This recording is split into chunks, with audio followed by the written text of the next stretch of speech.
Two. Hello and welcome back to day, I think it's 7 or 8. I've lost track now. I've been so consistent. It's been good. I'm joined by the beautiful man mountain that is Travis Cochran. How are you, mate?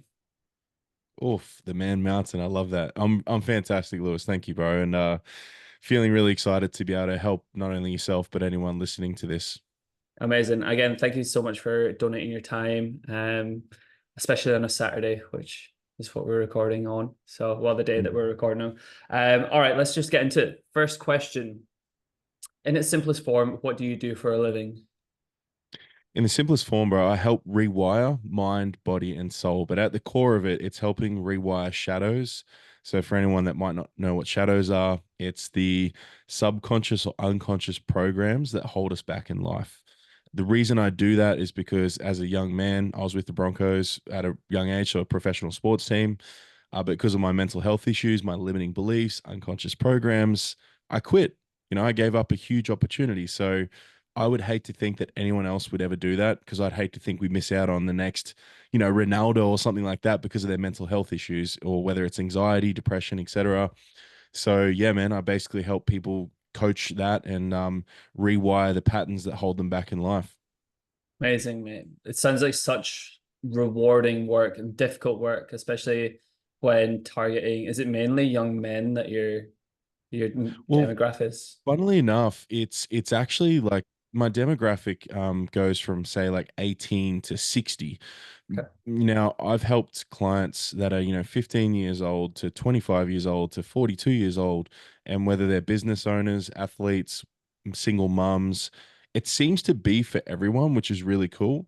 But I Mm. do I do like to work with entrepreneurs and business owners because I think that by working with them, the people that are going to change the world, if they're in a better place, then their customers and clients benefit from them being in a better place, essentially. Yeah, 100%. I totally resonate with your own story as well. Hmm. I was once an ex like professional athlete, and Yeah, cool. it Joe, it's really funny. I made the correlation yesterday when I was in the gym training. I had a really frustrating day at work. And I was like, men tend to suppress emotion and then they can turn it into performance, right? So performance or training or whatever it may be, and it makes them want to be the best or do the best, Yeah. right? But then when they fall short of that, it's almost tying their own identity into the the persona of the athlete, Oh, right? dude. Yeah. So It's it's then trying to, how would you say, how would you then re help a person who hasn't, quite made it up to their full potential or what their full potential in their head looked like? How would you then help them sort of readjust instead of just getting lost in the abyss? yeah, it's a great question, man. And I'm sorry that you went through probably similar thing that I went through. What was your sport? Soccer. Yeah, cool. Yeah. It's such an interesting one for me because as you said, it's been my own journey. At 17 years old, I had the contract literally handed to me by my dad. I still remember when he walked in, was like, mate, we did it. Because it was us. He drove me everywhere, spent thousands of dollars, pushed me, held me to my highest standard.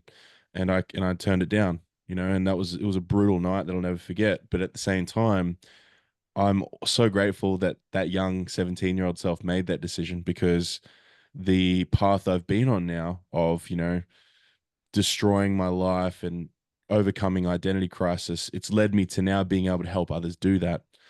And the way I did it, bro, I'll never forget. It's funny. I was listening to a podcast yesterday from Robert Greene. I don't know if you've heard Mhm. of Robert Greene Yeah, I before. love Rob Green. Yeah.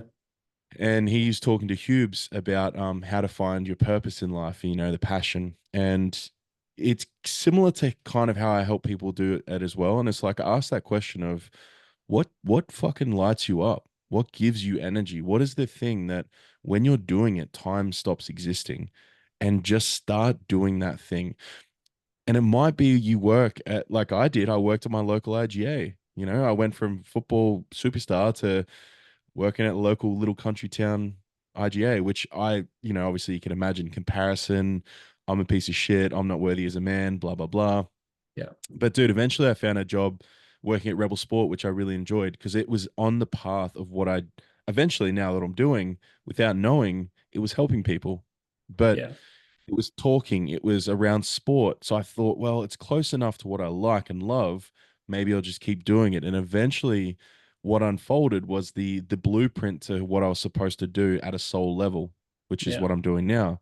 So find that thing that gives you that almost like, and you know it, bro. What's the thing that you're doing and time just stops existing?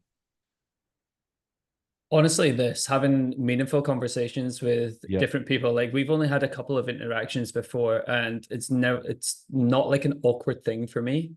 Yeah. Yeah. And imagine for yourself as well, like to sit down and have a good, deep conversation Oh, about bro, my whole body's everything, like lit up during this time. It's like literally. you get like goosebumps when something's said, and you're just like, oh, how much deeper can we go? And yeah, man, like, and that would tell me that you're definitely in the right path of helping people, supporting people, helping people change. And one thing that a coach you might know, Cody McAuliffe. I don't know if you've heard of Cody Yeah, down the Gold yeah, Coast there. I've heard of him. Yeah, Yeah, so some of us can we can also go down the path of your biggest wound is your greatest work. So for me, my why or what hurt you was that depression, the suicide, the things I went through. I don't want people to experience that, bro. So for me, doing this, I get so jacked up in a good way that I'm like, holy shit, the right guy, the right young lad might hear this and go, oh, so I don't have to do what everyone else wants me to do. Sick. I'm yeah, going to go work that job that I've always wanted to work, even though it's weird. It's what I want to do. It's what my soul calls me to. And people might, some people might hear that and go, oh, that sounds weird. But you will know, anyone listening, you will know what that thing is. It could be playing with your fucking dog. And all of a sudden you create a business around walking dogs. yeah, Like it's, just listen to your body. There's those whispers where it goes, this is it. And it might be in the way of time stops, you're in flow state, your whole body's lit up, you have energy, you could do it for hours. Think about a subject. You could talk to someone for 6 hours. It might be dinosaurs. That's like me, man. yeah, Like I'm yeah. Literally, it being on could the be anything. spectrum, it's like dinosaurs, right? And Sick. um, but like for me, dude, I always love basketball, gaming, all those things. Now, in my way, I'm able to do those things with my free time now because I run a business. Yeah, So I don't necessarily like love business, but I really enjoy it because of what it gives me. yeah, So there's that way to go around it too. But I guess in a long story short, bro, there's those aspects of truly find that thing that allows you to be in flow state and just try it out.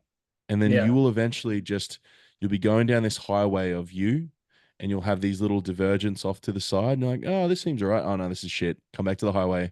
And eventually you'll just find that thing.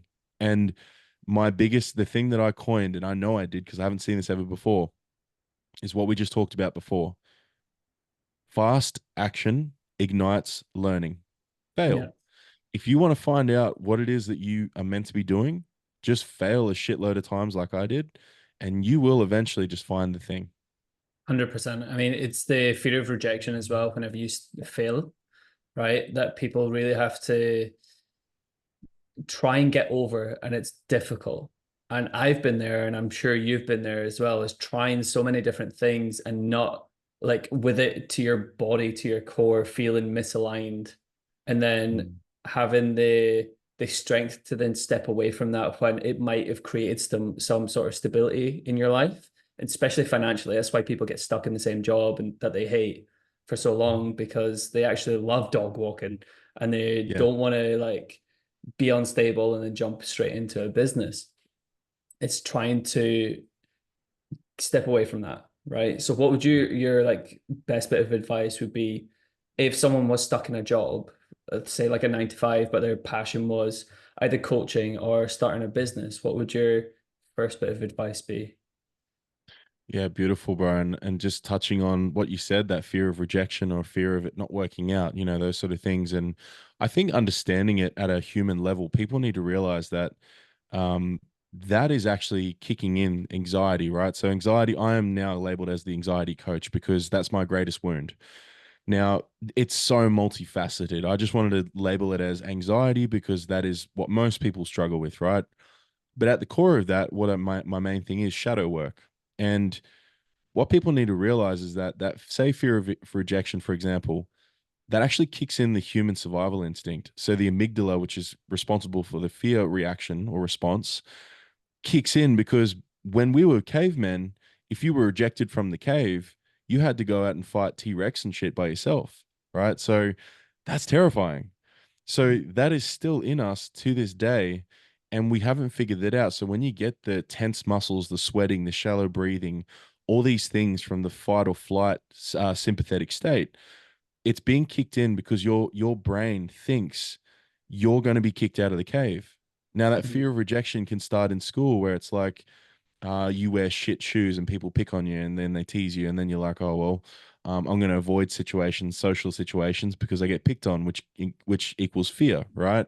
So it also leads to perfectionism, people pleasing, all these things to avoid fear because your brain is telling you these things, right?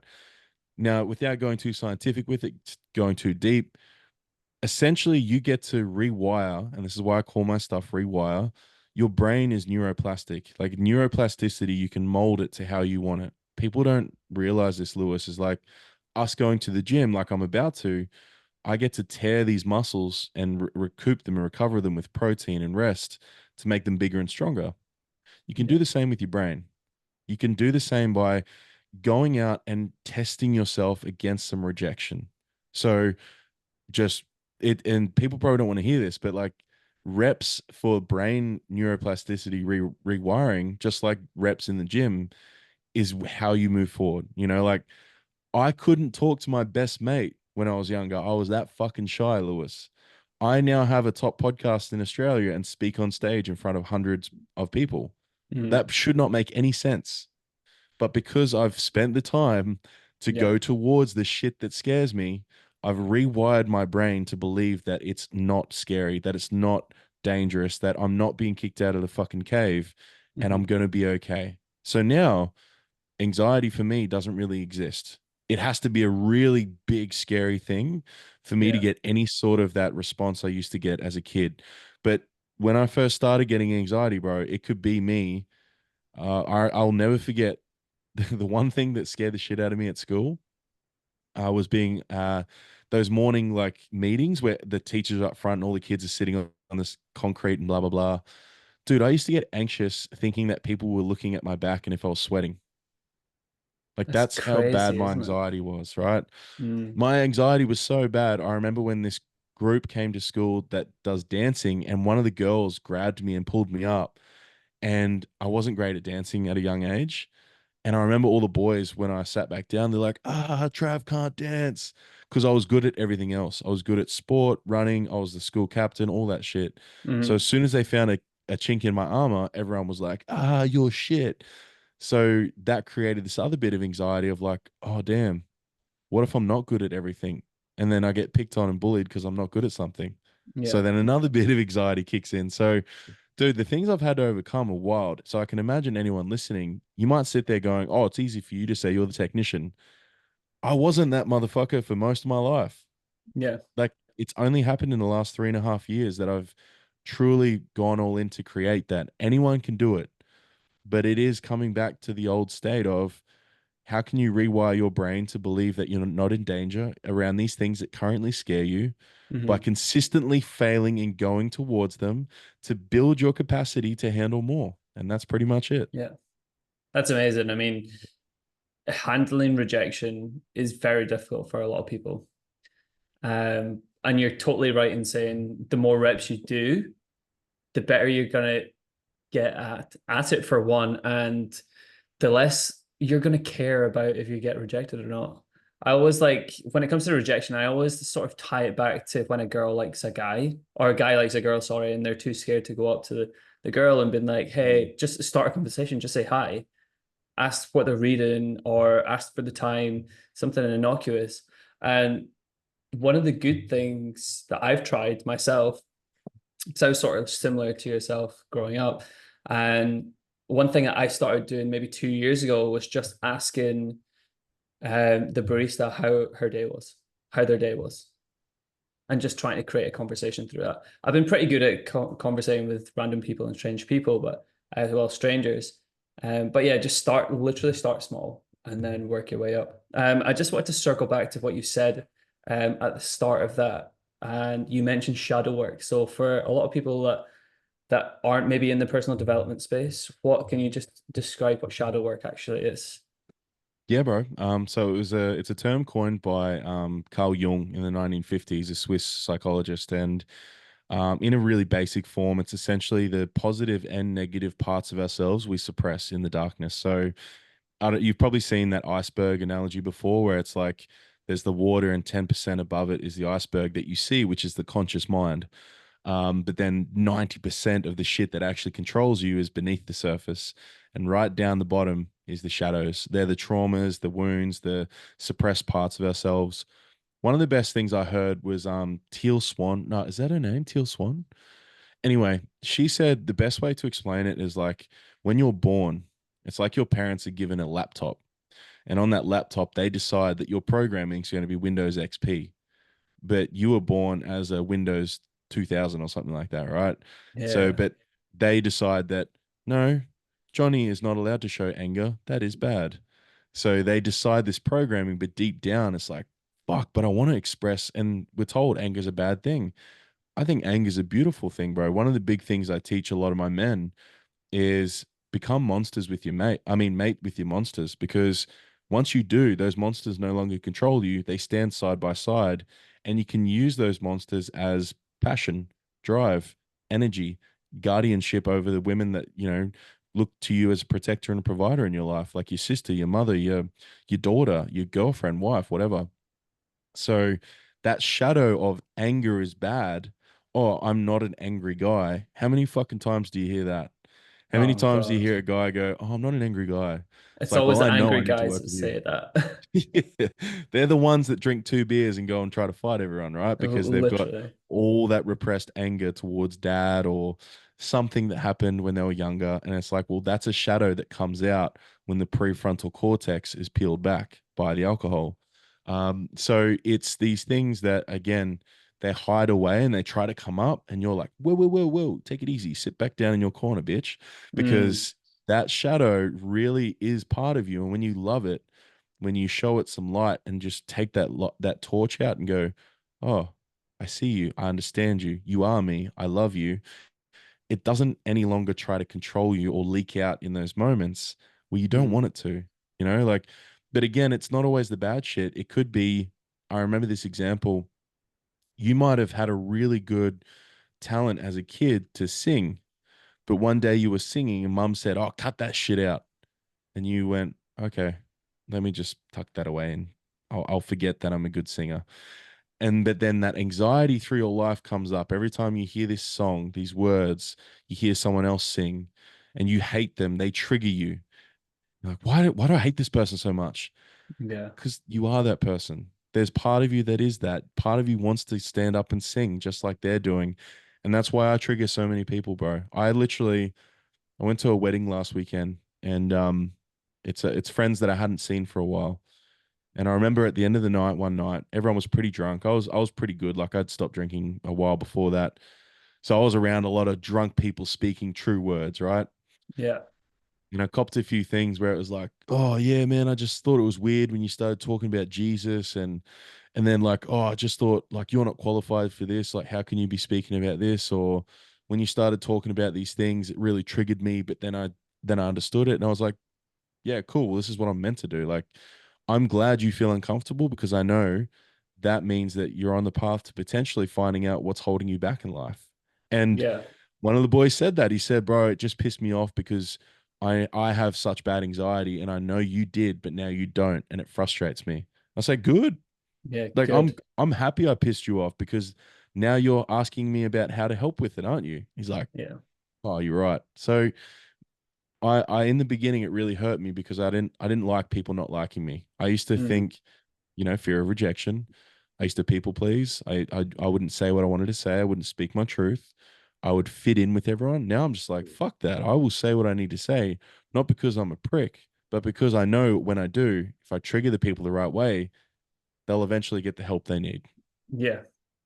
Very beautifully put. I think a lot of people will resonate with that. I think having the mirror like pretty much shone in their face, being like, "Hey, Yeah. this makes you frustrated," Okay, you've recognized it, which is fantastic, but then let's try and action a response and try and settle it down if we can, or try and just Yeah, deal dude. with it if we If can. anyone's wondering like how they do it, just look, there's questions. I ask a lot of questions with my coaching. So shadow work's one of my main things. Shout out to Lockie Mitchell, one of my good mates, that he was a big part of my shift a couple of years ago by doing so. So a question around that fear of rejection one, which I had ready prepared, something I prepared earlier. Yeah. Um, so a couple of questions, even yourself, Lewis, if you want to think about these questions. Where in my life am I avoiding situations due to the fear of rejection? Mm, And then the second question, if this rejection wasn't personal, what could I learn from it? Third question, what's the worst that could happen if I'm rejected, and why does that scare me so much? So yeah. these are the sort of questions that when you trust whatever comes up first, your unconscious mind has the answer to everything. Don't try to think about it. You know it. And every time I hear someone say, I don't know, that means that I'm on the right path. Because if someone says, I don't know, that's a protection. It's like, Yeah. It's like hiding oh something. shit, The I wall's do know, coming but up. Yeah. yeah. And then you ask that you reframe it with a bit of like NLP or just Yeah. hold the frame and be like, and if you did know, and then or you do the old like, okay, picture that wall of I don't know, let's look around it. What's behind it? Or what are you Mm, feeling in your body right now? Is there fear? Is there anger? Go yeah. to it. What's there? You know, and you start to uncover those I don't knows because behind them, there's the truth, bro. And that truth holds the key to them moving forward in their life. Yeah. It sounds it sounds like you've put a lot of work and effort into your coaching and the questions that are prepared like those to elicit certain emotions in people because people actually are terrible at feeling feelings. People don't know how to identify the feelings of feelings, which I find quite interesting because we're all human, Mm. but none of us are the same, you know? Yeah, it's that's well put, man. I think the scary thing is that we have so many mental health organizations catering for men to speak up about their stuff and tell people how you're feeling, and it's like, well, they don't actually know what they're feeling. They don't even understand emotions, and Yeah. most men are dissociated. So for anyone wondering what that means, is like most men will stay in their heads and out of their bodies because in their body is the pain they're avoiding, and Hmm. it's the anger they haven't dealt with. It's the sadness. A lot of shame men don't deal with, like things they've done in the past. Who they were in the past. It's like, mate, you're changing every day. I'm not the same person I was 10 years ago. If anyone ever tried to judge me for the version I was, that's ridiculous. It's Yeah. in the past. Like I was a young man doing my best with the knowledge I had at the time. Yeah. I'm a completely different human now. I'm 34 years old. I'm a mature man. I'm a fiance, like I'm not that young man that was stupid that used to drink all the time and avoid his emotions by drinking all the time. Like I can't be judged for that. Yeah. Um, and anyone that does try to hold you to an old version of yourself, then maybe you don't want to be around people like that. I completely agree. I wouldn't want to be around people who have already got a preconceived idea of who I am and who I used to be. I've personally, I've only found personal development in the last what a year and a half, something Mm, like that, and I can feel the shifts and the changes through myself. And if I go back to, if I say, for example, went to back to my friendship group at school and had the knowledge I've got now, but back then, I would I'd be I would end up ostracizing myself yeah. because I know that I'd be so far away from everybody else, and like connecting with like-minded people like yourself and other people in the personal development space has really like opened up my eyes to wow, I know nothing about myself, which is good, which is great. And I've got Mm. all this room to grow. Oh, dude, I'm so excited for you because I remember meeting you the first time and I was just like, yeah, this dude's like such a nice dude and smart and obviously mad rig. Um, but there was one thing that you just said then that I love quotes, I love books, I love learning. Like and I'm sure you're the same, bro. Like something one of my favorite dudes to teach people from is Alan Watts. Alan Watts is the absolute goat for me around personal development and understanding things. And this quote is about change. The flame that burns a candle is never the same flame. It's a stream of burning gas that is constantly changing.